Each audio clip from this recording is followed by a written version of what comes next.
Here comes the ladies. Hi, my name is Sam. And this is Chloe. Join us in our podcast As we talk about relationships, love, sex, friendship, family, career, and everything in between. And everything in between. And everything in between. Oh, by the way, that's the title of the show.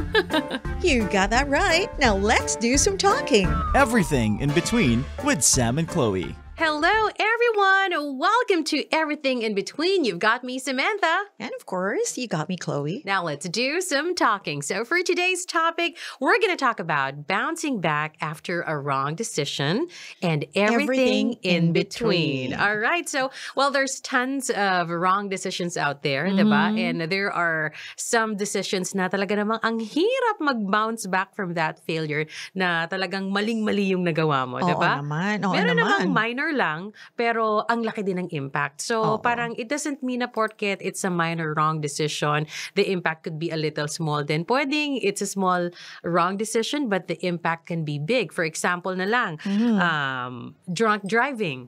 Diba? Nahuli ka. You might think na, wala to, kaya ko to. But then you get into an accident and the impact is very big because what? Parang you get injured and at the same time you wreck your vehicle. Diba? Yung hassle na, yung pwede namang ang choice mo is not to drive your car anymore. when you have already, I mean, kung ikaw ano bang tawag doon? Sober? Not sober. Ano? Ayun yung may tamang intoxicated. term doon. Intoxicated, okay. Ayan. Diba? So, pwede ka namang, wag na lang mag-drive. Like, mag-taxi ka na lang or mag-book ka na lang ng Grab or magpahatid ka sa trusted friend mo, diba? True. Tsaka hindi, ang worst din dyan kung makaabala ka dahil meron kang nadisgrasyang iba, nadamay mo pa. Totoo diba? yan. Alam mo naman yung mga cases ng mga drunk driving sa ibang bansa, lalong-lalo na, diba? You ruin other people's lives. Yung nakakasagasa ka pa. Di bali sana kung na-injure lang, paano kung, diba? Namatay. Diba? Now, see, that's a minor wrong decision that has a great impact, and the impact is, it seems endless because for the rest of your life, you'll be haunted by that wrong decision na, The oh my guilt. God, nag-drunk driving ka, nakasira ka ng pamilya, nakapatay ka ng tao, diba? You can see, diba, no matter how small, it is still a wrong decision and the impact is big, diba? And you were a situation away, sana, from parang a decision away, from having that kind of situation if nag-decide ka, pinili mo na hindi na lang ako magdadrive. Kasi nakainom ako diba? Correct. Konting nainom mo lang nga, actually, medyo iba na yung perception mo sa mga bagay-bagay, diba? Totoo.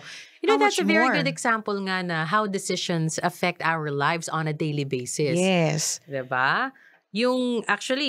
For example lang, like if you go in an outing with family and friends, diba? You jump into the water, hindi mo man lang inalam kung malalim ba to, safe ba to sa mga bata, and then something happens. Uy, my friend akong ganyan, nag-dive. Oh my gosh. Oo, as in, feeling ko nga medyo slightly nakrung-krung siya. Kasi tumama talaga yung ulo niya. Oh my. Oo. Ewan ko kung anong naisipan niya. Basta nag-dive siya. Tapos medyo shallow pala yung part ng pool. Oh my. Diba? Di sana hindi na lang nagharutan sila na hindi sana siya na-disgrasya, diba? Correct. But meron ding mga malalaking wrong decisions. Like yung mga nabanggit mo when you were talking off the air. Marrying the wrong person. Yes. Diba? That's a major. Lagi ko yung sinasabi sa Chloe's inbox ko, diba? Very crucial talaga ang pagpili ng partner in life because that person can be a source of happiness. Every day, it's a source of happiness or a source of misery. Exactly. A source of misery and everything in between. Correct. Totoo yan. Kasi syempre, diba, that's why you should, parang make use of the time na pa lang kayo, mag-boyfriend, girlfriend. Yeah. But try to get to know each other. If you want to, live under one roof, if that's your decision, para mag-live-in muna kayo prior to marriage, well, it's your decision. But if that's your way of finding out kung talagang compatible kayo, to be together in one roof, like for better or for worse, then go ahead. Kilalanin nyo ang isa't isa. Try it out first, kumbaga. It's not that we're promoting it, Hindi kami nagpo-promote ng living in, Oo. Okay. Tsaka alam mo, don't get me wrong, hindi naman talaga bed of roses ang pagkakaroon ng mag-asawa, ang pagkakaroon ng asawa. I mean, ang dami kong alam na aso't pusa. Tumanda na lang sila, aso't pusa. Totoo yan. Oo. Araw-araw talaga. So, Relate ako dyan. Pagising pa lang, di ba? For example, bad trip ang mood mo. Ay, lalo na pag ang babae, medyo nagmamature na. The hormones are starting to, iba pa yung pagbuntis ka, iba pa yung pagpawala na yung hormones mo. Iba pa yung pag merong kandalaw. Oo. Nakakatawa yung after 50 years of being married, bigla kayong maghihiwalay kayo. Parang nakakatawa. Correct. Kasi, flash news, kahit pala mga 60, 70, 80 na, panay pa rin ang bangayan. I think that's true kasi nakita ko yan sa parents ko. Diba? Ang tanda-tanda na, minsan yung nanay ko sabi pa, gusto ko na rin talagang maging masaya ang buhay ko naman, keme-keme. Napapagod na ako sa tatay mo. Ay, talagang tinitingnan ko siya like, Tapos nung nawala naman yung tatay ko, ngayon lagi siya nagme-message sa akin yung nanay ko, araw-araw akong in Bicol po ngaw. Araw-araw siyang malungkot, namimiss niya yung tatay ko. Sabi ko, di ba sabi mo nun, gusto mo na maging masaya? Diba? I know what you mean, yes. hindi naman talaga bed of roses. Pero yung sinasabi natin na marrying the wrong person is, alam mo na, for example, na may gambling problems pala. Correct. Diba? Na hindi mo pala na-discover yun or baka nakita mo na, hindi mo lang pinansin. Oo, red flag yun. Diba? Or if not, nananakit pala. Kasi minsan ka nang natampal. Akala mo cute. Magjowa lang kayo, okay, masyadong seloso, di ba? Or nasaktan ka bigla. O possessive. Parang feeling mo, ang sweet lang niya. Pero toxic ibang level na pala. Ibang level na pala nung magkasama na kayo. Oo, kasi ayaw niya nang may iba kang kausap. Nawalan ka na ng friends. Totoo. Dahil sa ganung behavior niya. May character mga ganyan na mga nananakit and all. Sila yung grabe maglambing, grabe manuyo, grabe baby. Extremes, Extremes. Tapos pag galit, extremes yung anger. Nakita mo na gano'n, gumuho ka pa rin. Parang minsan mas gusto mo na lang yung hindi ka masyado pinapansin pero mahal ka pa din, di ba? Yung they just let you be. Kasi masarap sa pakiramdam yung they trust you. Correct. Diba? At saka ikaw din on your own, pagka hinahayaan ka na lang, minsan diba na, bawa gusto mo lumabas or something, pag sinabi, okay, sige. Parang ayaw mo na lang din. Correct. Sige, dito na lang ako sa bahay. Sige, tayong dalawa na. Pero pag masyadong, sir naman yan. May kataksa naman. Kaya ako, I try not to be, to be clingy. Kasi sometimes meron kang, hindi mo napapansin na napaka-clingy mo. Hanap ka ng hanap, tawag ka ng tawag. Diba? Ako pa nagpaalam sa akin na, labas ako kami. Sige, mas gawin. Sige, sasama. Sige. Ako pa tinatawagan. Baliktad. Siya yung nasa labas. Ako tinatawag. Para mag-update, no? Tulog na ba kayo? Ano ba ginagawa niyo? Kung minsan, yung hindi mo iniintindi, minsan sila yung, di mo walang ako yung nahanap. Bakit? Nawawala ka? Tama yan, di ba? Para at least magkaroon naman kayo ng konting freedom in between. Mamiss nyo ang isa't isa. Mamiss ang isa't isa. Hindi naman yung you're in each other's neck all the time. All the time. At each other's throat palagi. Correct. Ano pa ba mga bad decisions in life, Mare? Yung having unprotected sex. Ay, naku po. Lalo na kung unprotected with a prosty. Oh my God. Diba? Yan talaga. Totoo. Well, actually, if you I know some people who parang just, love to do casual sex with one night stand or a friend of a friend or acquaintance. Diba? Parang normal lang sa kanila yung ganon. But, they must practice yung safe sex talaga. Use protection. Use protection. Kasi lalo na kung wala ka naman balak mag-anak or, of course, you don't want to get sick of anything, diba? Oo naman. Kasi alam mo yun, panandalian lang yun. Pero the impact hindi can be for the rest of your life, diba? Mas mahirap pa kung ginawa mo yung decision na yun, tapos may asawa ka na. Correct. Kawawa yung asawa mo. Yung asawa mo ang, ano bang tawag doon? Sa kanya magbubumerang talaga. Totoo. Diba? Saka diba, isipin mo lang na parang, sex lang to. Para sa akin, sex lang to. Tapos, something happened. Nakakuha ka ng disease. Tapos, yung disease na yun, it may cost your life. Yung umihihi ka, pinupukpok mo daw yung ulo mo sa wall. Tapos, tapos na ipasa mo pa sa better half mo, diba? Parang, alam mo yun, yung pain na nag-cheat ka. Na betrayal. Ang betrayal. Is Plus the already there. disease. the gastos with the doctors, ang mahal-mahal ng mga gamutan sa mga Correct. ganyan, 'di ba? With HIV, I believe libre ang gamot, 'di ba? But the thing is, you don't want You don't want to have that. I mean, Correct. Diba? parang isipin mo pa nga lang na magpapatest ka, ninenervyos ka na kung alam mong hindi ka naging mabait Totoo. in your life. There was a time na medyo may mga ano ka rin. May mga, kanotihan ka. May kanotihan ka rin, di ba? Oo. So parang just thinking na, what if meron ka nga pala nun, tapos hindi pa pala lumalabas sa'yo? Kasi meron mga Correct. dormant lang. Oo. Diba? Naku po, yeah, that's a very bad decision. Diba? So if you think it's just, sex, well, you have to think twice because if it's unprotected, you might, suffer the consequences right after. And it can't be, pwedeng hindi lang saglit lang yung suffering mo baka For the life. rest of your life, diba? Oo, diba? So, wag kayong gumawa ng ganong klaseng, bad decision. Alright? Pag-isipan, diba? Correct. Pag-isipan. Worth it ba to? Eto, another big mistake would be taking on a huge debt. Uutang ka ng malaki just to enjoy a lavish lifestyle. Ako may rule ako dyan. Pag hindi ko kayang bumili ng dalawa niyan, hindi ko yan afford. So forget it. Ako, ang Diba? ruling ko naman, if I don't have the cash to buy it now, Isa it pa means yan. I cannot afford You it. can't afford it. Tama. Kasi diba, minsan, iniisip natin, ay, ika-card ko na lang. Yeah. Diba? Same with you, if you can't buy two. Kasi Oo. if you know that you can buy two of that, may pera ka. Correct, Kaya correct. mo bumili ng dalawa Tama, tama. diba? Oo. So, yan. Ako, ganyan lagi ang rule ko. Pag hindi kaya bumili ng dalawa, hindi ko yun afford. Correct. Kahit sa sasakyan, diba? Gusto ko man ng mga magagandang sasakyan talaga. Pero pag iniisip ko na kaya ko bang bumili ng dalawa niyan, hindi. Hanap na lang ako ng mas mura. Okay na ako dito.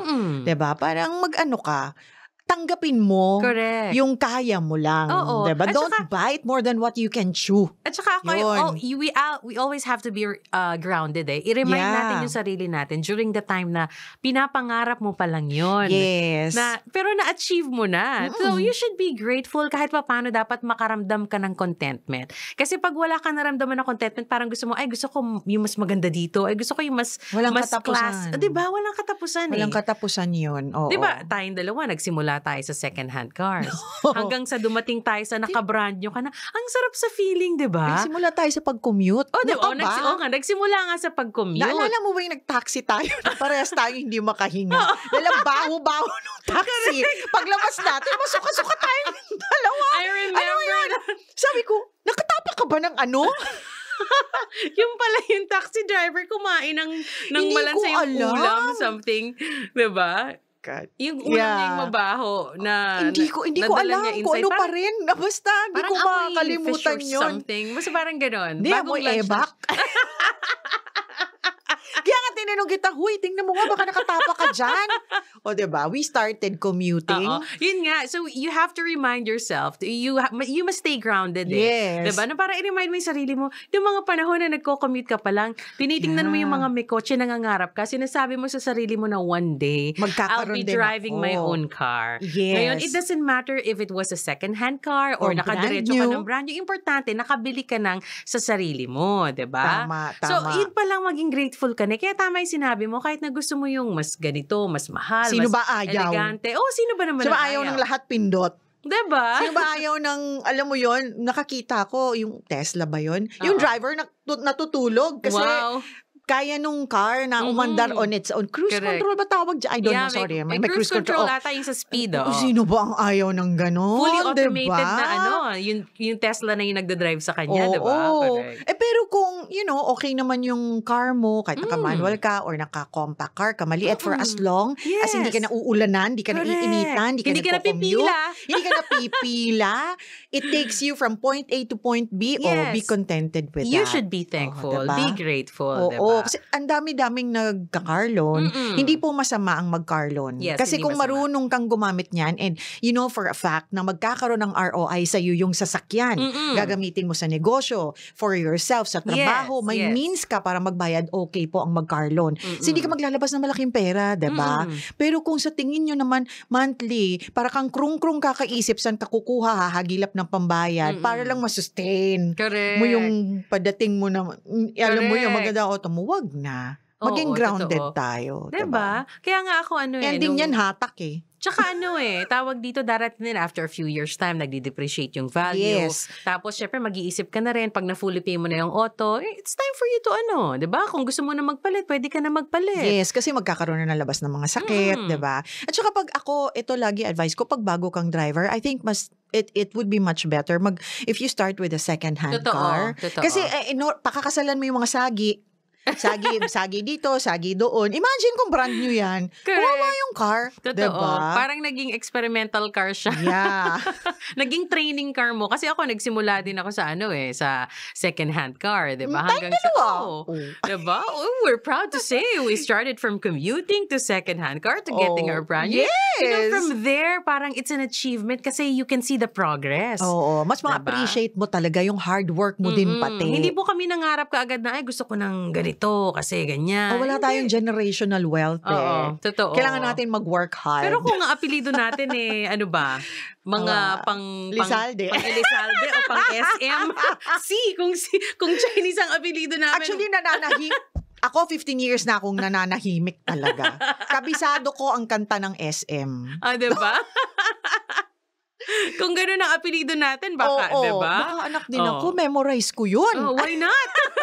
Ilantad mo na nga, ano ba? Ayan. So going back, kung hindi nyo afford, do not pull out a big amount of debt para lang magka-lavish lifestyle. Meron tayong kakilala na kasamahan natin dati sa trabaho.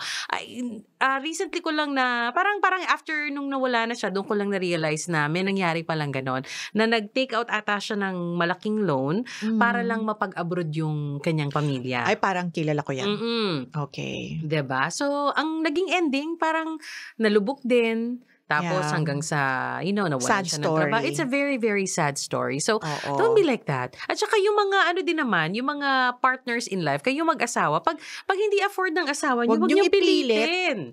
Yan diba? ang tawag ko dyan, perwisyong kasama sa buhay. Kasi minsan, yung asawa pangutang ng pangutang. Yung asawa, marunong mag-live within the means. Pero yung asawa naman, hindi. Kasi minakwento sa akin dati na parang yung asawa daw niya dati, tinataguan daw siya ng kumuha daw pala ng mga branded na damit, branded na bag, mga alahas. Hindi niya alam, bumibili pala ng ganon. Kaya pala nauubos ang pera. Ngayon pag tinatanong niya, saan na pa napupunta yung sinasweldo mo, ganyan-ganyan? Ay yung pala, tinaguan na pala siya ng alahas, tinaguan na pala siya ng, although alahas, wala sanang problema kasi it's an investment, But if it's parang hindi magandang i-timing sa budget niyong mag-asawa, hindi mo dapat bilhin. Kung gusto mo pala ng ganyang buhay, huwag kang magpamilya, huwag kang mag-asawa. Magpayaman ka muna. Para lahat ng luho mo. Kasi mag-iiba ang priorities mo pag mayroon kang pamilya Correct. Of course, your family comes first. It would be, a bonus kung makakuha ka ng asawang lahat ng luho mo mapoprovide sa'yo dahil sabihin natin well off. Paano kung hindi? Kawawa naman yung asawa mo. 'Di ba? Kung malulubog kayong dalawa sa utang, di lang naman siya pati ikaw nang dahil sa luho. That's really, that's sad. Correct. So, another bad decision, since nasa mag-asawa topic tayo, marrying too soon. Is it a bad decision? I think so. Because your standards will change when you're mature enough. Siyempre, iba yung standards mo kung maaga kang nag-asawa, diba? May mga tao kasi, mga babae usually, akala nila, yung first boyfriend nila, yun na yung magiging asawa nila. Correct. Diba? Isa na rin ako doon. Marrying too soon. Marrying too soon. Pero okay lang because, I have kids na hindi ko pinagsisisihan din naman, diba? Sabi ko nga sa iyo, I would do it again. Kung para sa mga anak ko, I'd choose them again. Yung mga anak ko. Ganun talaga. How about marrying when... Too late? No, marrying na na tawag dito, yung dahil nagkaanak lang kayo. Ako, I would... Now that I'm older, I would leave it to my kids to decide on that. Ako kasi nabuhay ako dun sa era na nakakahiya.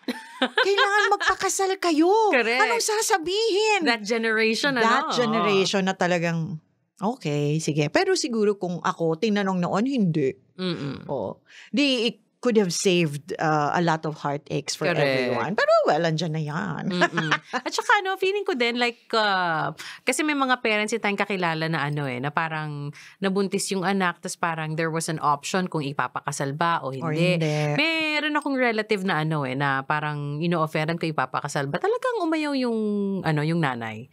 Nawaga, hindi ko ipapakasal yung daughter ko, hindi porket nabuntis na ipapakasal. Kasi parang hindi nila masyado kilala yung lalaki. Oo. Tapos they weren't, together that long. So parang there wasn't really a relationship na matatawag. Na kumbaga na validate ng parents, na talagang tanggap. And parang hindi talaga nila masyado tanggap yung side din nung lalaki. So I think it was a good decision Diba? na nag-intervene sila na Yung wag parents, ipakasal. Para at least hindi naman miserable yung buhay nung babae, diba? Tama. At the end of the day, She might be a single mother but her life isn't miserable. exactly, Diba? diba? Kaya ako, I'd leave it to my children. Gusto mo ba yan?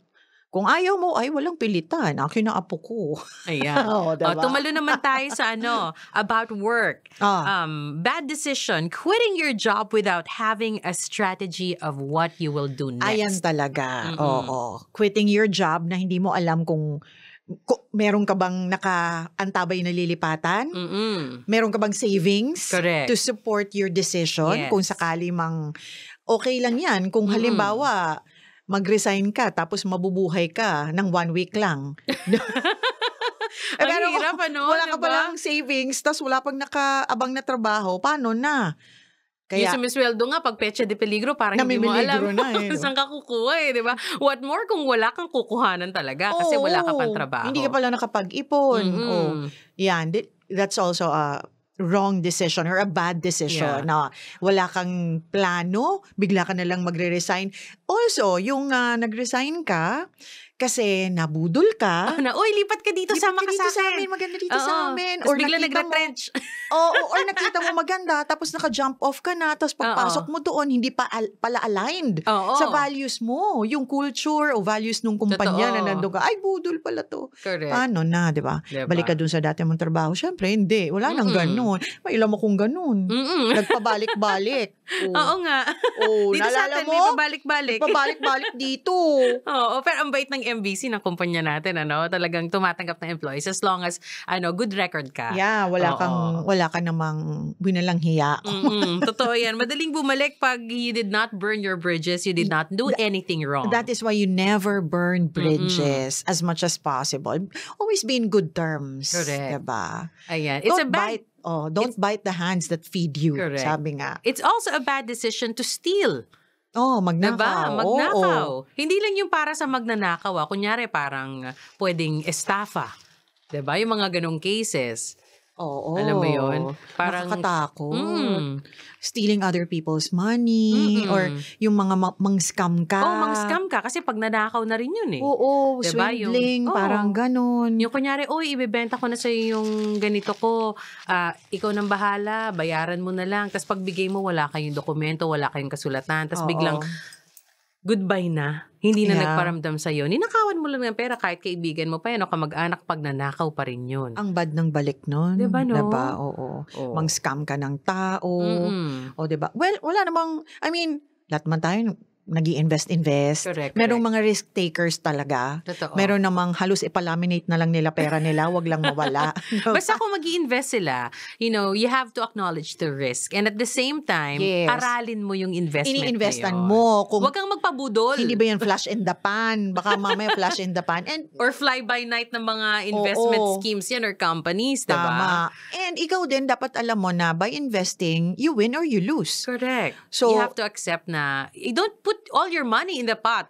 Yes. Diba? Kung yun lang ang pera mo, wag mo ilagay lahat doon. Tama. Kasi if you lose the investment, you lose everything. Yeah. Diba? So that's a bad decision. Kasi yung iba parang, nasilaw sila sa laki ng returns, sa laki ng promises. Sabi nga nila, wag ka If daw it's too good to be true. Pag too good to be true, wag daw maniwala sa ganon. Kasi wala talagang ganon. More or less, investment takes time eh. Yes, oo. Diba? Even naman yung mayayaman, they have to wait for 5 years, 10 years before they get the investment from the money na pinasok nila. Diba? I think parang parang yung shortest investment ka nila, parang mga ganun, 5 years 5 years, oo. Diba? That's Bago true. nila makuha uli yung pera nila. Sa mayayaman pa yan, Oo. Another bad decision na malapit dyan is when you're accepting bribe. Yes, oo.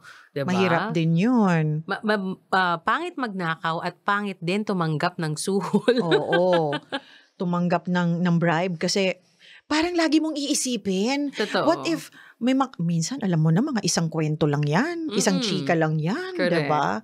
Oh, you're burned. I know. Di tsaka ang hirap talaga eh. It will haunt you for the rest of your life. At tsaka, hindi mo masasabi na yung bribe ikaw lang ang nakakaalam at yung taong nagbigay yan. sa'yo. Totoo Hindi mo yan. alam kung nakalista pangalan mo sa ledger Tama. or sa kung saan man, di ba? Tama, Na ikaw oo. ay isa sa listahan ng mga taong nabigyan. Kahit pa sabihin na walang paper trail, Mm. kuno, Kaya di ba ganon. minsan magugulat kami mga balita na yung buong staff ng Ganyan. Senate ng ganito. Di ba minsan may ganun Oo. dati na nakatanggap ng ganito, ganyan. Lalo Nandun na pala. nung time sa mga pork barrel before, yung mga Yeah. issue dati. Ang daming mga issue na ganyan. Pati yung trabaho nila nagiging at risk because nakatanggap sila or what. Pero minsan naman, parang like, especially for people in the government, minsan hindi mo alam na yun na pala yun. Na parang nagiging, kasi siya, parang nagiging common na lang na everybody gets something. Yeah. Na yun SOP? na pala yun. Oo, parang Oo, SOP, parang na. SOP. Parang yun na pala yun. Na bribe na pala yun. But if kung kaya mo sikmurain yung gano'n, then go ahead by all means. But if you're not cut for it, then you know what to do. Right? Ayan. So, another bad decision would be getting into business with people you don't know. Ayun. Bad Diba? decision talaga yun. Aside from the typical investment, magbigay ka lang ng pera mo. Yung magtayo tayo ng negosyo, magsosyo tayo. Oo. 'Di ba? Parang kailangan aralin mo din, kilalanin mo yung background ng tao. Ano klaseng negosyo? Ano ba ibebenta nyo? Diba? Baka mamaya kasi ginagawa kang front, Oo. tas may illegal pala sa likod na ginagawa. Yes. Pwedeng kunyari yung office nyo, makakakuha kayo ng typical, business license and operation for your business, pero at the back, gagamitin lang pala niya yun para As pang front. front, di ba? Oo. Pwedeng mag-smuggle siya o mag-drugs or whatsoever. Estafa, yung mga ganon. Diba? Hindi mo alam eh. So you have to be sure na you know this person na magiging kasosyo mo sa business. Kasi baka gawin ka lang front eh. Diba katulad nga nung nakwento mo na endorser lang naman siya. Endorser lang naman siya. Naawa naman ako. Diba? Tapos ngayon siya yung hinahabol kasi scam pala. Siya yung nakakulong. Oh my And gosh. doesn't even know anything about it. Alam mo yun, parang, syempre, di naman natin alam kung ano talaga yung nangyari, pero pumutok na lang yung balita. Pero, alam mo yun, yung mga tao minsan kumaka-judge sa mga ganyan na hindi pa naman natin alam kung ano ba talagang nangyari. Ayan. Yun ang mahirap kasi yung pag i-judge ka na guilty ka na agad. Correct. Kasi ikaw yung nahuli or something na Tama. clouded na agad yung ng mga tao. All right. So we've mentioned a couple of mga bad decisions in life. And although I know there's still a lot on the list. So ano naman yung tamang gawin to bounce back from that wrong decision? Okay, ako, I think it's very important that you really need to learn your lesson. Diba? Hindi ka naman, you are not your bad decision eh. Diba? Your bad decisions, it doesn't define you. It's very important. Sabi nga ni boss, share ko lang, lagi niya sinasabi, let's not repeat the same mistakes. Let's make new ones. Yes, diba? correct. If you make the same mistake, you're not learning. Correct. Kasi Diba? paulit-ulit yung process mo. Paulit-ulit ka na, diba? Ginawa mo na naman. Correct. So learn the lesson. Ano ba ang itinuro nung maling decision na yun sa'yo? Kung nag-ura-urada kang nag-resign, hindi ka nagplano, nabudol ka dun sa napasukan mo, o edi, pahinga ka, tanggapin mo na nagkamali ka, and then recalibrate. Totoo. Reassess, diba? Alam mo na, next time, di ka na magpapadalos-dalos. Correct. And another would be, ito nakita ko lang dito sa nire-research natin, what successful people never again do. Okay, but to bounce back from that bad decision, return to what hasn't worked. Hindi na sila babalik doon sa hindi nag-work, diba? Whether it's a job or a broken relationship that was ended for a good reason. Yes. We should never go back to the same thing, expecting different results without something being different. Katulad nga, related yan sa sinabi mo. Dapat natuto ka na, hindi ka na babalik doon. Diba? Tama. And, when it comes to relationships naman, they never go back to trying to change another person. Diba? When you realize that you cannot force someone into doing something, diba, you give him or her freedom and allow them to experience the consequences. In doing so, you find your own freedom as well, diba? So dapat hindi mo na gagawin uli yung try mo i-change yung tao kasi parang if they will change, they will change for the better. And for themselves. And for themselves, not for you. Yeah. Diba? And to continue with that, sundan ko yan, once mag-decide ka na wag mo nang balikan yun, diba? Do not go back to that. You move on. Correct. You move on because, there's nothing to be gained by dwelling on your past. Totoo yan. Your past mistakes, especially. I mean, emotional baggage making a mistake, it's life Correct. It is what it is. As long as we're alive, we make mistakes, mali ako dun. And then you take responsibility. Sumablay ka dun. Sumablay ako dun. Diba? Mahirap nun. Parang hindi ka nagkakaroon ng retrospection. Tama ba? Sarili mo man lang. You can't take responsibility na nagkamali ka ng desisyon. Diba? You have to take responsibility and by you admitting. cannot forever blame yourself. Exactly. Diba? And other people. Correct. Diba? Kasi minsan mahirap lang tayo maghanap ng i-blame, We have to put an expiry date correct. into blaming other people and blaming ourselves. But we're not saying na you should not, parang process your emotions. Parang, valid naman lahat. Valid yan lahat. Dadaan ka talaga sa point na magsisisi ka, nalulungkot ka, naiinis ka sa sarili mo. Pero in the end, the process should end in admission and forgiveness and moving on. Diba? Oo. Para may new chapter naman in your life. That's right. Diba? Oo. And eto pa, to bounce back from a wrong decision, experts say you have to choose short-term, never again choose short-term comfort over long-term benefit. Diba? Oo. Yun yung mga unprotected anek. Oo. Or halimbawa, mas malaki ang pinangakong sahod doon. Tapos, biglang nabudol ka pala, sumahod ka nga ng mga malaki, isang buwan lang pala. Correct, diba? Kasi nagkamali ka nga ng decision mo. May mga nangyayaring ganon. Meron namang nagiging okay. Kasi correct. That's career, move Good for you kung ganon ang nangyari. Pero kung paano kung eventually na-realize mo, nagkamali ka pala. Diba? Short term. Correct, short yung term. binigay na comfort sa'yo. Correct, diba? Tsaka, wag tayong magpabudol sa masaya ako now. Kasi, eto now yung nararanasan ko. Diba? Kasi hindi mo alam yung long-term benefit niyan sa'yo. Tama. Diba? And also, eto, after going through those things na napag-usapan natin, na nakapag-isip-isip ka, natutunan mo yung lesson mo, at the end of the day, you have to remember what you still have. Correct. Diba? And be thankful. Totoo. Kung hindi ka naman naubos. Hindi naubos yung savings mo. Nag-invest ka, okay, nalugi ka na nga kasi bad decision mo, pero meron ka pa naman. Diba? Remember what you still have. At the end of the day, hindi ka naman naubos. Diba? Correct. I mean, ano ba ang meron ka pa? Andyan pa yung pamilya mo. You have good health. Correct. And you can That means you can still work your ass off. Yes. You can still continue. You still have connections. Correct. Nasa iyo pa yung know-how mo. It's not a hopeless case. It is not. Oo. Nothing is final yet. Correct. Diba? For as long as we're alive, there's still hope.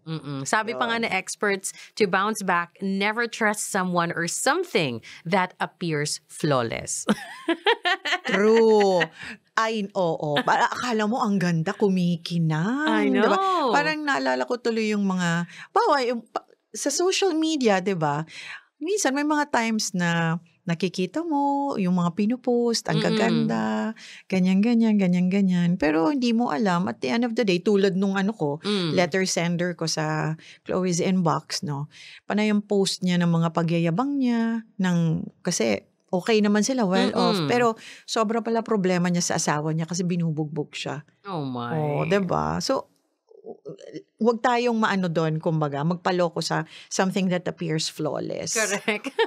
Mapa investment, mapa negosyo, mapa trabaho, mapa tao. Nothing is too good to be true. Yes, diba? If it seems so flawless, too good to be true, then you might want to ask questions. Yes. Ask around and dig deeper until you find out if it's right or not for you. True. Diba?